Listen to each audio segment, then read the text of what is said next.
there's a few different methods to use, and there's three main ones that have detected most of the exoplanets out there. So I'll just illustrate how they each work. The first one is the radial velocity technique, or a lot of people call it the Doppler wobble technique.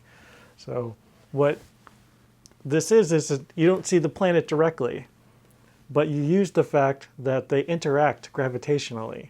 So just as the planet is influenced by the gravity of the star and is orbiting around, the star itself also responds to the gravity of the planet, and it also moves ever so slightly as the planet moves around the star. So the star moves as well.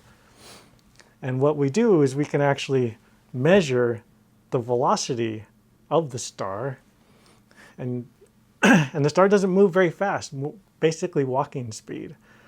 But with very accurate high-resolution spectrographs, where you could actually detect the radial velocity as the star moves back and forth, responding to the planet, and then you can infer that the planet is there. So that was the first technique that was actually successful in finding another planet. So the second one takes advantage of geometry, essentially. So, and this is the transit method. So by chance, a planet will happen to pass right in front of the star as viewed from the Earth. Now this doesn't happen to very many, because most, you can imagine all the stars out there, if they all had planets, they'd be in random orientation. So sometimes, in most cases, the planet would just be in an orbit where you would never see it cross. But a small percentage do cross.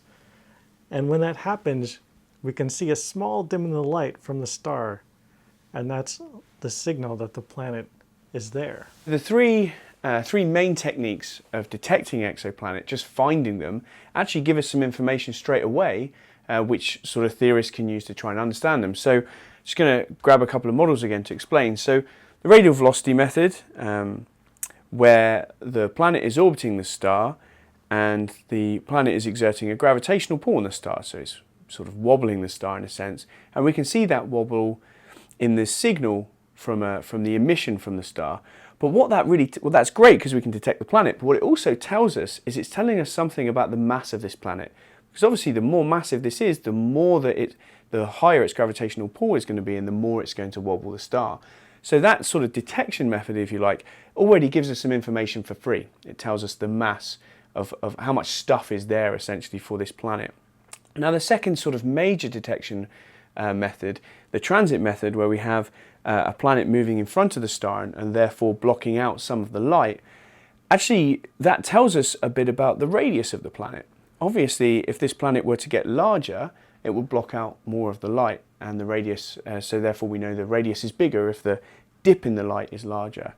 So the radial velocity method and the transit method give us the sort of mass of the planet and also the radius of the planet. So those two things straight away actually can tell us quite a lot about this planet.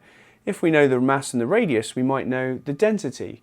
We know the gravitational field that this thing will exert on its own atmosphere. So that gives us kind of bulk parameters of what that exoplanet might be like. And the third technique is a bit easier to understand. This is direct imaging.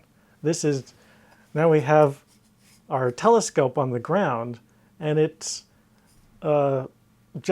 powerful enough to actually separate the light from the star from the light of the planet. And stars are really, really, really bright. So it's a very difficult job, especially when the atmosphere of our own Earth gets in the way and blurs the image. So you have to have very special instruments to be able to take that blurring out, called adaptive optics. And when that happens, then you can actually see the high contrast of a planet, which will be 1,000,000 times dimmer than the star.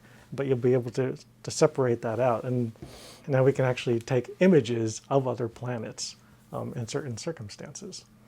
With a very high-powered telescope and some very clever optical techniques, we can block out the sort of light from the central star and actually detect the emission coming directly from the planet. So if we know the emission and essentially the flux or the light that's coming out of this atmosphere, we can tell a bit about what its temperature might be like and maybe what its composition is.